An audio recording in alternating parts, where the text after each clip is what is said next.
Destroying chemical weapons is not an easy task. Just ask the United States, which is well overdue in destroying its own chemical weapons. Now, at its peak, the United States held 40,000 tons of weaponized chemical agents. In 1985, Congress passed legislation to begin destroying these weapons, and in 1997, when the United States signed on to the Chemical Weapons Convention, it agreed to destroy the remaining 31,000 tons of chemical weapons within 10 years. Now, several nations, including the United States, Russia, South Korea, and India, all missed that deadline and were granted 5-year extensions. But today, there are more than 3,000 tons of mustard gas and other agents locked up in facilities in Kentucky and Colorado, waiting for neutralization. In fact, there's mustard gas leaking in its depot in Pueblo, Colorado, as we speak.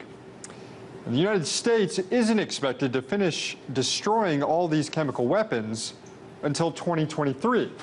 And by then, it will have cost $35 billion and taken over 26 years, or more than 11 years after the deadline imposed by that Chemical Weapons Convention. Which means you could make the argument that the United States and other nations that have yet to destroy all their chemical weapons stockpiles are in violation of the very same treaty that President Obama is now accusing Syria of breaking, even though Syria never signed onto it to begin with. It's also worth mentioning that other countries that the U.S. calls allies are suspected of having chemical weapons and have not signed on to the convention either, including Israel and Egypt, the two largest recipients of U.S. foreign aid. So really, this chemical weapons convention, which the White House says is so sacred and worth dropping bombs over, is already filled with holes.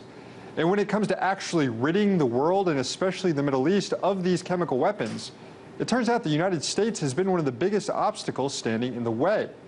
As Middle East scholar Stephen Zuniez recently wrote in Foreign Policy in Focus, Syria has joined virtually all other Arab states in calling for such a weapons of mass destruction free zone for the entire Middle East.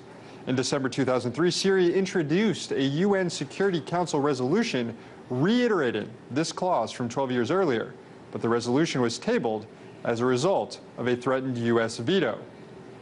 Why the veto? Well, again, it probably has something to do with Israel's stockpiles of weapons. Look, the world agrees with President Obama. There is no place for chemical weapons use. But when it comes to actually getting around to destroying chemical weapons and encouraging other nations to do the same, well, the United States isn't quite the leader in the world that the White House would have us believe. In Washington, Sam Sacks, RT.